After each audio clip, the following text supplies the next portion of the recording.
Hi everyone, welcome to O2IS academy. तो हम लोग हिमाचल का जो एचएस का पेपर हुआ है अभी मेंस का, उसको एनालाइज कर रहे हैं, स्पेसिफिकली हिमाचल जीके। उसमें से अभी मैं जीएस 3 के क्वेश्चन डिस्कस करूंगी और ये उनके लिए जो पेपर देना चाहते हैं, कभी मेंस लिखना चाहते हैं, उनके लिए बहुत इंपॉर्टेंट है, क्योंकि हिमाचल में जितने भी आपके क्वेश्चंस हैं वो रिपीट बहुत ज्यादा होते हैं। तो पीवाईक्यू एनालिसिस के बिना जो है आंसर आप नहीं लिख सकते हैं। रिपीटेड क्वेश्चंस लिखेंगे तो सेम क्वेश्चन वहां पे देखने को मिल जाते हैं।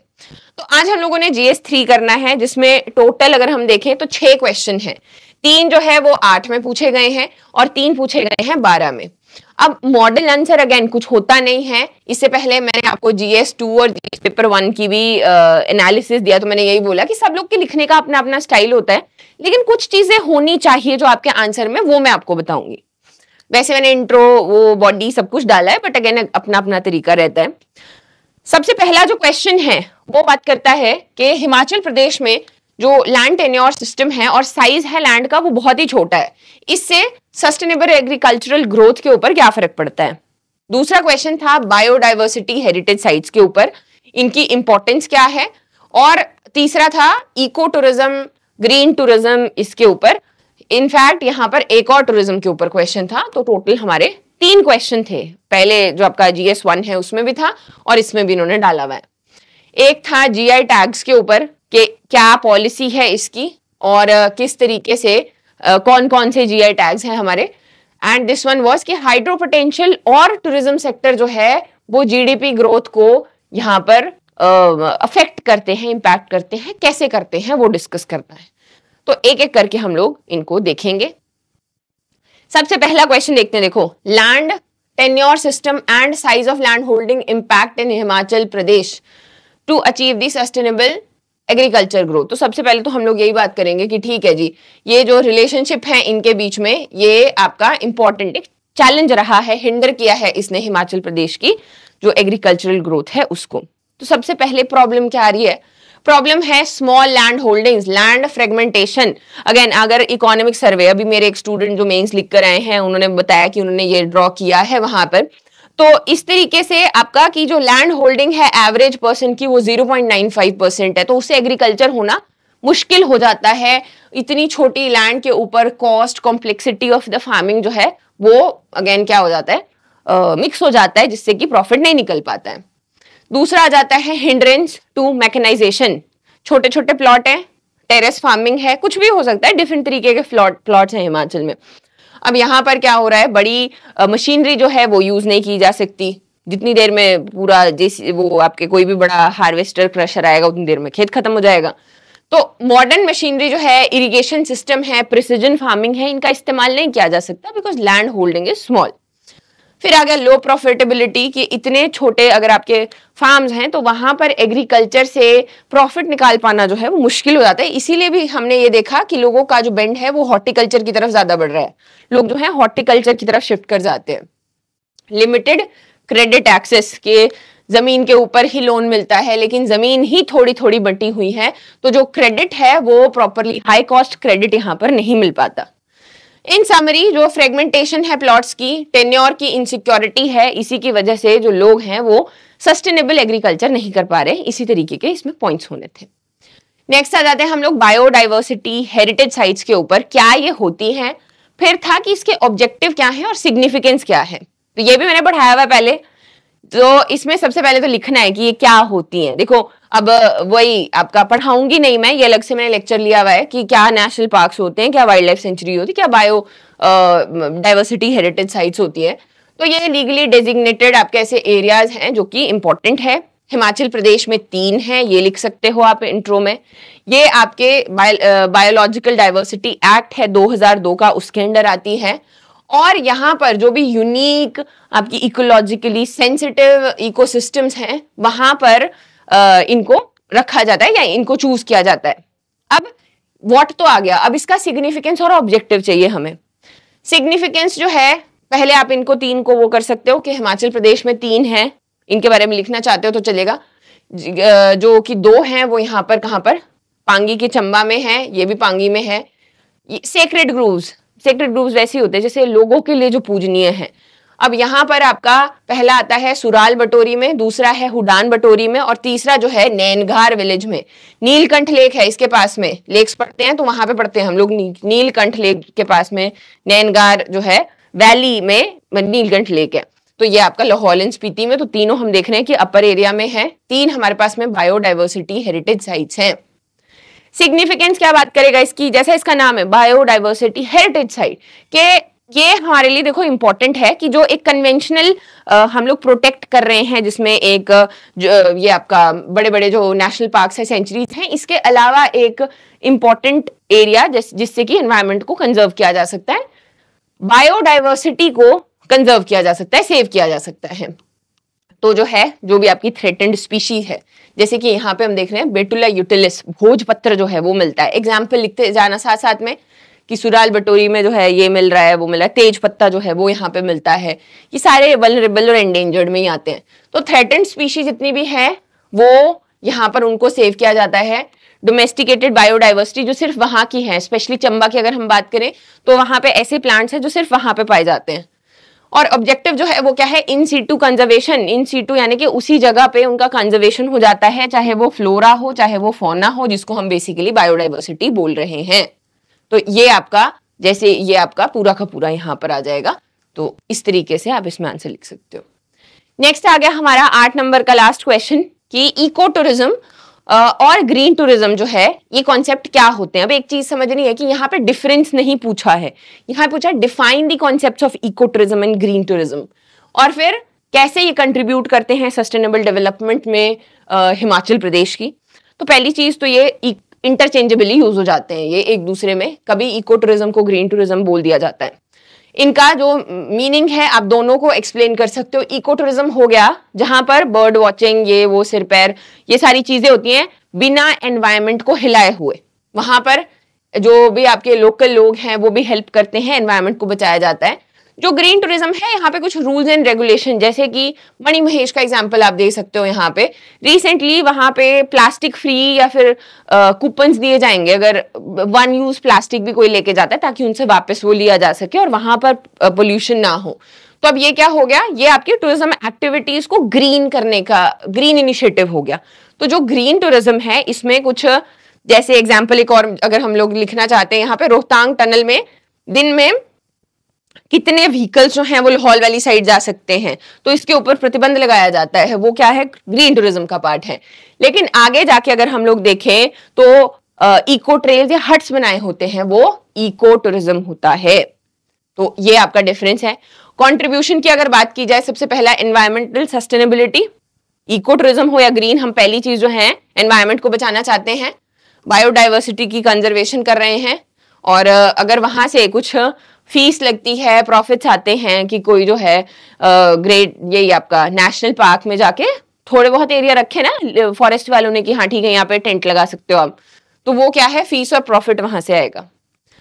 रिड्यूस्ड इकोलॉजिकल फुटप्रिंट, ऑब्वियस सी बात है, जहां पर एक बड़ा सा होटल बनना था वहां पर क्या है, लो इम्पैक्ट फैसिलिटीज जो हैं वो बनाई गई, तो उससे इकोलॉजिकल फुटप्रिंट कम हुआ। डीकंजेशन, एग्जांपल लिखने हैं शिमला का, मनाली का, धर्मशाला का, कि जो भी अर्बन आपकी डेस्टिनेशंस हैं जहां पे बहुत ज्यादा कंजेशन होता था, ट्रैफिक होता था, और धीरे धीरे करके वो एरियाज जो हैं मतलब ऐसे एनवायरमेंट वहां का खराब होता जा रहा है, तो उसी के लिए डीकंजेशन जो है इन एरियाज में डेफिनेटली ऐसा वहां पर किया जा सकता है।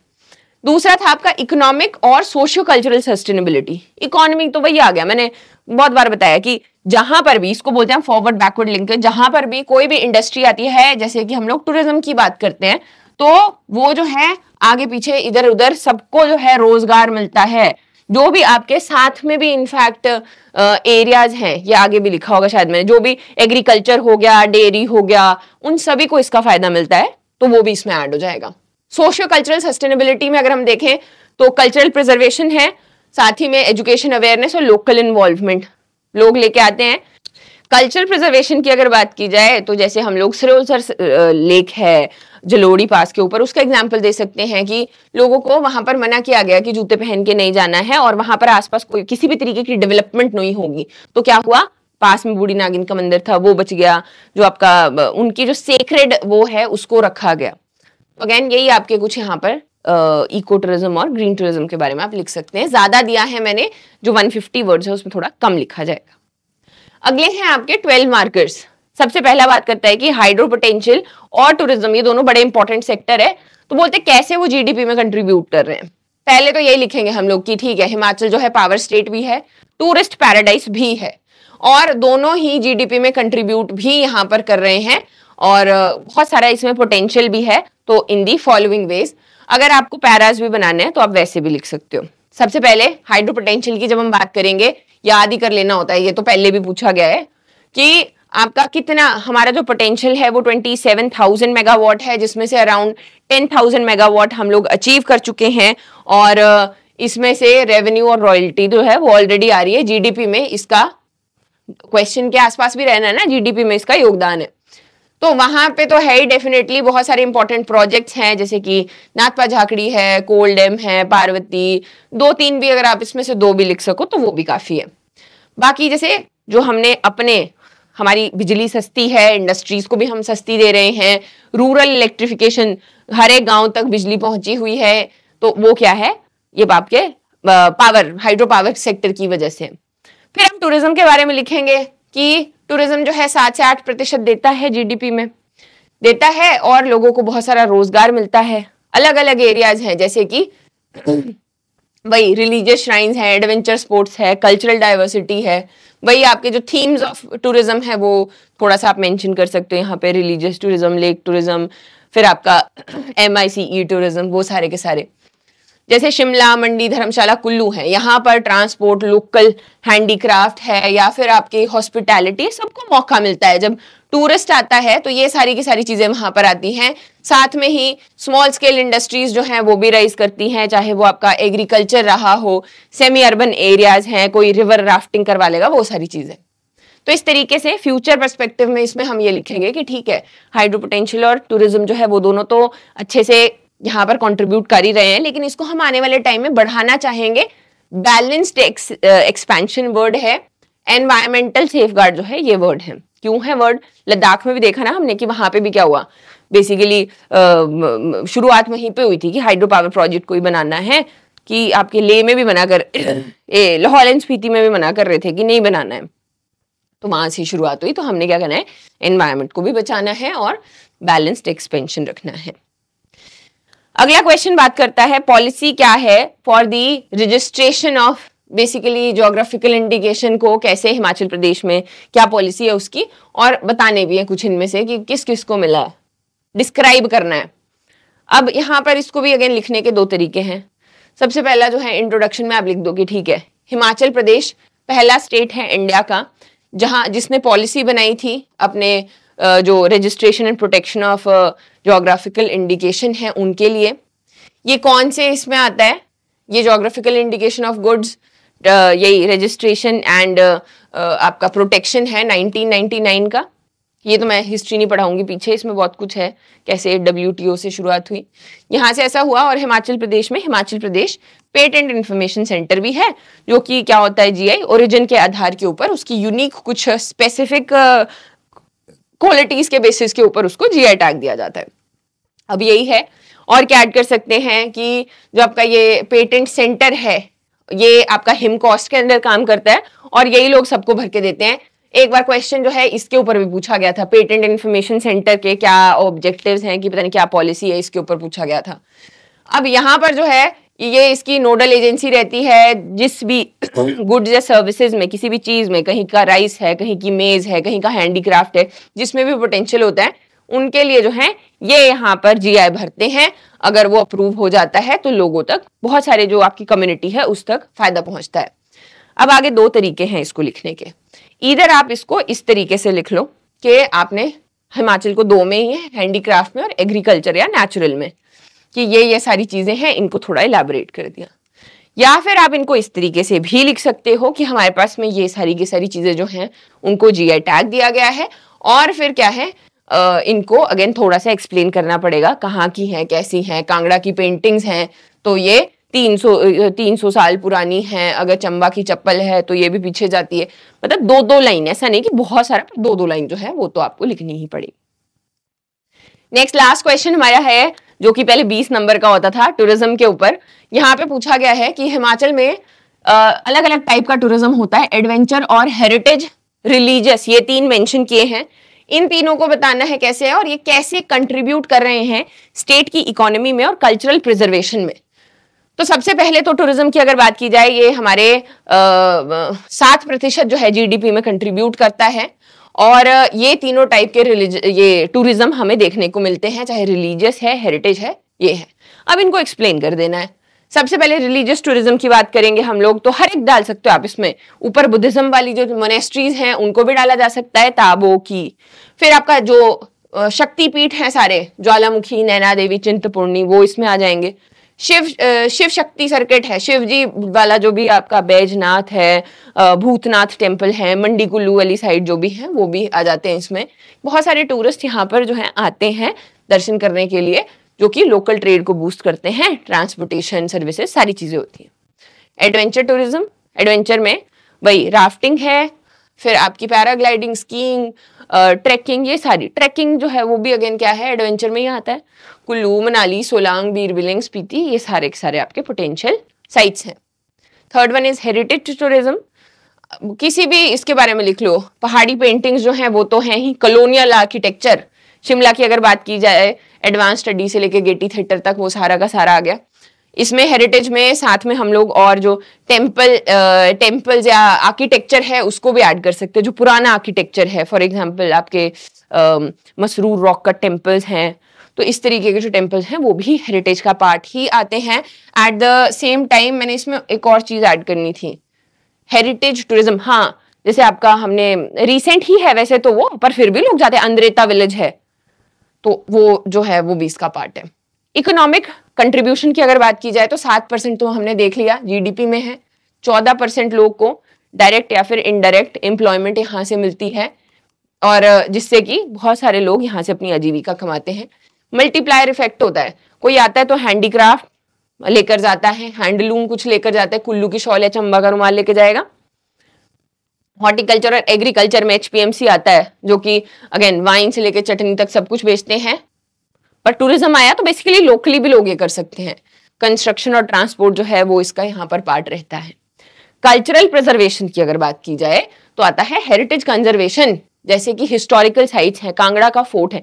हिमाचल में सबसे ज्यादा जो आपका आर्किटेक्चर है उसको नुकसान पहुंचा है, महल मुंगिया की बैटल हुई वो नहीं है, बहुत सारे फोर्ट्स नहीं है यहाँ पे अभी ना। तो हेरिटेज जो है वो हेल्प करता है कि कांगड़ा फोर्ट में चाहे 20 रुपए का टिकट हो, लेकिन बाद में क्या है बहुत सारे लोग उसको जाते हैं तो थोड़ा बहुत कंट्रीब्यूशन होता है, तो उसको प्रिजर्व किया जाता है। वैसे ही आपकी मोनेस्ट्रीज है, नगर कासल है कुल्लू का। Revival of art and craft, bar bar news में, चाहे वो चंबा का मेटल वर्क रहा हो, वुड कार्विंग है, रिवाइवल उसका होता है और लोग जो हैं उसके बारे में बात करते हैं। जो टूरिस्ट हैं वो डेफिनेटली कल्चर को प्रिजर्व करने की हेल्प करते हैं, क्योंकि लोग अपना कल्चर जो है वो दिखाते हैं, art and craft. Folk tradition, जैसे कि नाटी है, तो सांगला में अगर होली होती है तो वहां पे सब लोग को वो नाटी करवाते हैं, वो क्या हो गया, फोक ट्रेडिशन हो गया। ये कुजीन्स आ गए कि थुपका, मोमो या फिर आपके ट्राउट, ये वो सारी चीजें आपके इसमें हर एक चीज जो है इसमें लिखी जा सकती है। तो हमारा जो भी टूरिज्म है उसके डुअल बेनिफिट सेक्टर्स हैं, प्रिजर्व एंड प्रमोट, कि डेफिनेटली हम पैसे भी कमा रहे हैं लेकिन हम प्रिजर्व भी कर रहे हैं अपने कल्चर को एट द सेम टाइम। तो इसी के साथ में आप अपना आंसर जो है वो माइंड कर सकते हैं। ठीक है जी, अगर आप ऑलरेडी तैयारी कर रहे हैं, करना चाहते हैं, तो हिमाचल जीके का अभी जो मेंस वाला पोर्शन है वो मैं पढ़ाने वाली हूँ थोड़े दिन में।